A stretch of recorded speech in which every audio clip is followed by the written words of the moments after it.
चलिए दोस्तों, आज के सेशन में काफ़ी important word power as a synonyms के रूप में हम लोग 30 वर्ड मीनिंग को देखेंगे विद रिमेंबर, साथ में याद करेंगे as a tricky. I hope session अच्छा लगेगा और काफ़ी इम्पोर्टेंट है। आप सभी जानते हैं कि साइनोनिम्स एंटोनिम्स का प्रश्न 1 या 2 पूछा ही जाता है, चाहे एसएससी सीजीएल हो, सीपीयू हो, सीएचएसएल हो। कई एग्ज़ाम में काफ़ी 2-2, 3, 5-5 वो पूछा जाता है वेटेज ऑफ एग्जामिनेशन पे, है ना। एयरफोर्स में भी पूछा जाता है, नेवी में भी, एनडीए में भी, सीडीएस में। तो आई होप सेशन अच्छा लगेगा, तो लाइक कीजिएगा और चैनल में नए हैं तो प्लीज़ सब्सक्राइब कीजिएगा। काफ़ी इंपॉर्टेंट वर्ड मीनिंग है। जैसे पहला अगर हम लोग देख पा रहे हैं तो एलियन है, और एलियन मतलब आप सभी जानते हैं क्या होता है दोस्तों, अजनबी। यानी अजनबी उसको बोलते हैं जिसके बारे में आप नहीं जानते हैं, माने अनजान है। अजनबी उसी को नहीं बोलेंगे जिसके बारे में नहीं जानते हैं, नॉन है तो उसको बोलेंगे एलियन, है ना।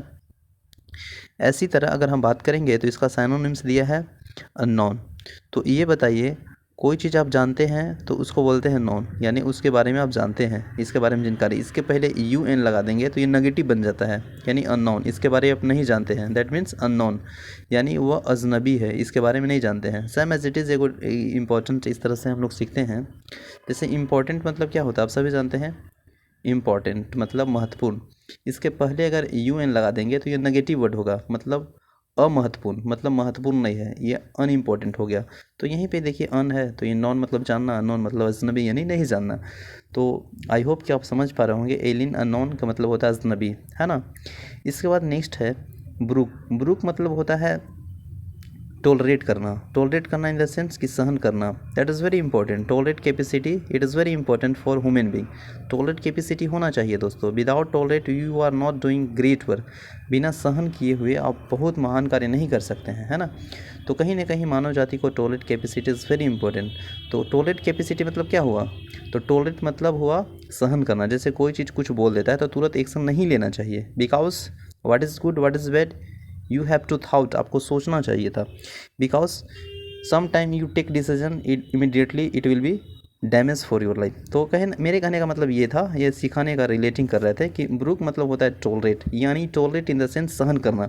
तो कोई भी चीज़ है सहन करना चाहिए, पैसेंस करना चाहिए, है ना, तब उसके बारे में पता से बढ़िया से बारीकी से पता चलेगा। तो टॉलरेट कैपेसिटी मतलब सहन करने की क्षमता। तो tolerate that means brook, brook मतलब टॉलरेट, टॉलरेट मतलब सहन करना। तो आई होप दोनों वर्ड मीनिंग आप समझ गए होंगे, वर्ड मीनिंग, ठीक है ना। ब्रूक मतलब टॉलरेट, टॉलरेट मतलब सहन करना।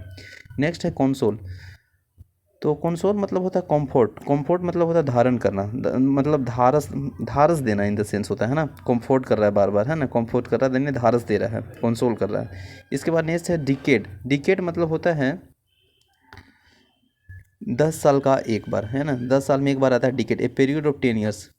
10 साल का एक आता है उसको दशक बोलते हैं। जैसे साल में एक बार आता है उसको क्या बोलते हैं, एनिवर्सरी। जैसे आप लोग सालगिरह मनाते हैं ना, सेम एज इट इज़। डिकेट उसको बोलते हैं जो 10 साल में एक बार आता है, उसी को बोलते हैं डिकेट। आई होप आप समझ पा रहे होंगे, बिल्कुल। वो डब्ल्यू में पूछा गया है, यानी 1 वर्ड सब्स्टिट्यूशन में, a period of 100 year is called decade, ठीक है ना। चलिए नेक्स्ट है इडिफाइस। इडिफाइस मतलब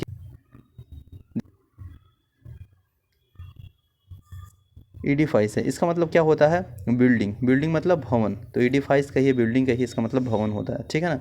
नेक्स्ट है फिक्कल। तो फिक्कल आप सभी जान रहे होंगे। फिक्कल, इतना फिक्कल है ना, मतलब इतना फिक्कल है कि तुरंत चेंज होगा, यानी चेंजेबल। चेंजेबल मतलब परिवर्तनशील, मतलब बहुत जल्दी चेंज हो रहा है। ऐसा चीज़ है जो कि चेंजेबल है, मतलब चेंजेबल योग है, परिवर्तनशील योग है, तो इसी को बोलते हैं फीबल। फीबल मतलब चेंजेबल, मतलब तुरंत परिवर्तन हो जाता है, यानी परिवर्तनशील, है ना। तो आई होप सेशन अच्छा लग रहा होगा, लाइक कीजिएगा। देखिए नेक्स्ट है दोस्त गाउंट। गाउंट मतलब होता है मेरियन, है ना, और उसी को बोलते हैं लीन, ठीक है। इसके बाद नेक्स्ट है होरी, HOARY। होरी मतलब होता है ब्लैक एंड वाइट। होरी मतलब क्या होता है, ब्लैक एंड वाइट, ठीक है। ब्लैक एंड वाइट इडियम, है ना। ब्लैक एंड वाइट मतलब इन रिटन फॉर्म होता है, सीजीएल में आया है, सीपीयू में भी आया है प्रश्न, है ना। ब्लैक एंड वाइट मतलब इन रिटन फॉर्म, इडियम्स का था, ठीक है। इसके बाद देखिए इम्परेटिव। इम्परेटिव मतलब होता है इंपॉर्टेंट। इंपॉर्टेंट मतलब महत्वपूर्ण, इम्परेटिव मतलब महत्वपूर्ण, है ना। तो इम्पोर्टेंट कहिए, इम्परेटिव कहिए, इसका मतलब क्या होता है, महत्वपूर्ण होता है। महत्वपूर्ण मतलब इम्पॉर्टेंट, है ना, एकदम महत्वपूर्ण है, ठीक है। जैसे जुरिसडिक्शन। जुरिसडिक्शन मतलब होता है शक्ति, पावर, अथॉरिटी, है ना, तो उसी को बोलते हैं शक्ति, है ना। जुरिसडिक्शन मतलब शक्ति हो गया, अथॉरिटी हो गया, पावर हो गया, ठीक है ना। इसके बाद नेक्स्ट है लीगेंसी। लीगेंसी मतलब होता है विरासत। जैसे बहुत सारे विरासत जो ऐतिहासिक चीज़ होते हैं, हेरिटेज, उसी को बोलते हैं लेगेंसी, तो हेरिटेज कहिए, लेगेंसी कहिए, उस सभी का मतलब होता है विरासत, है ना, विरासत। नेक्स्ट है मिस गिविंग। मिस गिविंग का मतलब होता है गलत समझना। नहीं कहते हैं कि मिसअंडरस्टैंडिंग हो गया मेरा से, उस टाइम पे हम नहीं समझ पाए कि वो आप वही थे, तो मिसअंडरस्टैंडिंग कहिए या मिस गिविंग कहिए, दैट मीन्स दोनों सेम है, उसका मतलब होता है गलत समझना, है ना। तो never do this type of, ऐसा किसी को मत समझिए गलत, ठीक है, क्योंकि one who think about this matter immediately, तुरंत कभी कभी इसका रिजल्ट ख़राब होता है। तो सोच समझ के सोचना चाहिए। जैसे मिस गिविंग मतलब होता है मिसअंडरस्टैंडिंग, अंडरस्टैंडिंग मतलब होता है समझ, और मिस मतलब होता है उसका गलत हो जाएगा उपयोग, यानी मिसअंडरस्टैंडिंग मतलब गलत समझ लिए तुरंत, ठीक है।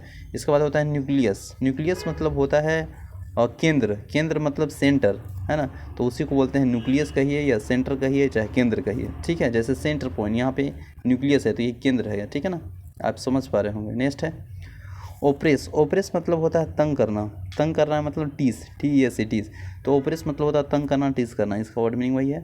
नेक्स्ट है लास्ट है प्राइमेटिव। प्राइमेटिव मतलब आप सभी जानते हैं, वैसा चीज़ जो बहुत प्राचीन हो, पुराना हो, मतलब अपडेट नहीं हो, करेंट नहीं हो, वर्तमान में न चल रहा होगा, जिसे बोलते हैं कि प्राइमेटिव एज में बहुत सारे लोग का अलग अलग भेदभाव था, अलग अलग सोच समझ था, तो उसी को बोलते हैं एनिशियंट टाइम। जैसे हम लोग हिस्ट्री पढ़ते हैं तो आप सभी जानते हैं हिस्ट्री में हम लोग 3 पार्ट डिवाइड करते हैं, एक होता है मॉडर्न, एक होता है मिडिवल और एक होता है एनिशियंट। तो एनिशियंट हिस्ट्री पढ़ते हैं ना, जो कि हड़प्पा सभ्यता से संबंधित है, एनिशियंट जो कि प्राचीन में है, कहीं ना कहीं प्राचीन इतिहास जो पढ़ते हैं तो उसी को बोलते हैं प्राइमेटिव हो गया या फिर एनिशियंट। तो प्राइमेटिव कहिए या एनिशियंट कहिए या ओल्ड कहिए, ये सभी प्राचीन से संबंधित है। तो आई होप सेशन अच्छा लग रहा होगा। और एनिशियंट के अगर उल्टा कहेंगे प्राइमेटिव के तो न्यू हो गया, न्यू यानी अभी, करेंट, है ना, मॉडर्न, तो इसका एंटोनिम्स हो जाएगा। तो thank you so much, session अच्छा लगा होगा तो लाइक कीजिएगा। जय हिंद।